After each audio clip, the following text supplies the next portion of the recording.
ಎಲ್ರಿಗೂ ನಮಸ್ಕಾರ. ಇವತ್ತು ನಾನು ವಿಶಿಷ್ಟವಾದ ಒಂದು ಗಿಡದೊಂದಿಗೆ ನಿಮ್ಮ ಜೊತೆ ಇದ್ದೀನಿ. ಇದು ಹೀಲಿಂಗ್ಗೆ ನಾನು ಯಾವಾಗಲೂ ಸಾಮಾನ್ಯವಾಗಿ ಹಾಕ್ತಾನೆ ಇರ್ತೀನಿ ಯೂಟ್ಯೂಬಲ್ಲಿ. ಸೊ ಇವತ್ತು ಏನಂದರೆ ಈ ವಿಶಿಷ್ಟವಾದ ಪನ್ನೀರ್ ಪತ್ರೆ ಇಲ್ಲಿ ನೋಡಿ, ನಿಮಗೆ ಕಾಣಿಸ್ಬೋದು. ಇದು ನಂಗೆ ಸಿಕ್ಕಾಪಟ್ಟೆ ಖುಷಿ ಆಯಿತು. ಇದು ನಮ್ಮೂರ ಕಡೆನೇ ಸಿಕ್ಕಿದ್ದು, ನಾನು ಎಕ್ಸ್ಪೆಕ್ಟ್ ಮಾಡಿರಲಿಲ್ಲ. ಬಟ್ ಇದನ್ನು ಏನಕ್ಕೆ ಇದನ್ನು ವಿಶಿಷ್ಟವಾಗಿ ಯಾಕೆ ಹೇಳಿದೆ ಅಂದರೆ, ಕೆಲವು ಈಗ ಮನುಷ್ಯರು ನೀವು ನೋಡಿರ್ಬೋದು, ಎಷ್ಟೇ ಅವ್ರಿಗೆ ಕಷ್ಟ ಇದ್ರೂ ಮತ್ತೆ ಟಕ್ಕಂತ ಎದ್ದೇಳ್ತಾರಲ್ಲ, ಆ ಥರ ಕ್ಯಾರೆಕ್ಟರು ಇದೊಂದು ಪನ್ನೀರ್ ಪತ್ರೆದು.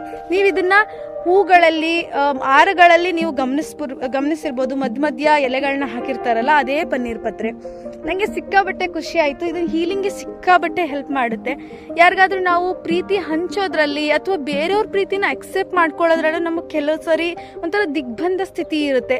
ಅಂಥ ಟೈಮಲ್ಲಿ ನೀವೇನು ಮಾಡಿ, ಇದೆಲ್ಲಾದರೂ ನಿಮಗೆ ಪನ್ನೀರ್ ಪತ್ರೆ ಕಂಡು ಬಂದರೆ ಅದನ್ನು ಡೈರೆಕ್ಟು ಹಾರ್ಟ್ಗೆ ಇಟ್ಕೊಂಡು, ಆ ಎಲೆ ಒಂದನ್ನು ಹಾರ್ಟ್ಗೆ ಇಟ್ಕೊಂಡು ಜೋರಾಗಿ ಉಸಿರಾಡಿ ಮತ್ತೆ ಬಿಟ್ಟು, ನಾನು ಸ್ವಾಭಾವಿಕವಾಗಿ ಹೀಲ್ ಆಗ್ತಿದ್ದೀನಿ ಅಥವಾ ಸ್ವಾಭಾವಿಕವಾಗಿ ಎಲ್ಲರಿಗೂ ಪ್ರೀತಿನ ಹಂಚ್ತಿದ್ದೀನಿ ಮತ್ತು ಎಲ್ಲರಿಂದ ನಾನು ಪ್ರೀತಿನ ಸ್ವಾಭಾವಿಕವಾಗಿ ಪಡಿತಿದ್ದೀನಿ ಅನ್ನೋದನ್ನ ನೀವು ಆ ಎನರ್ಜಿನ ಗಮನಿಸಿ.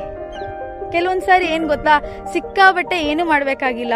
ಕೆಲವು ಟೈಮ್ ಸುಮ್ಮನೆ ಪ್ರಕೃತಿ ಮಧ್ಯೆ ನಿಂತ್ಕೊಂಡು ನಿಮ್ಮ ಸಂದೇಶ ಏನಿದೆ ಅದನ್ನು ಆರಾಮಾಗಿ ಹೇಳಿ.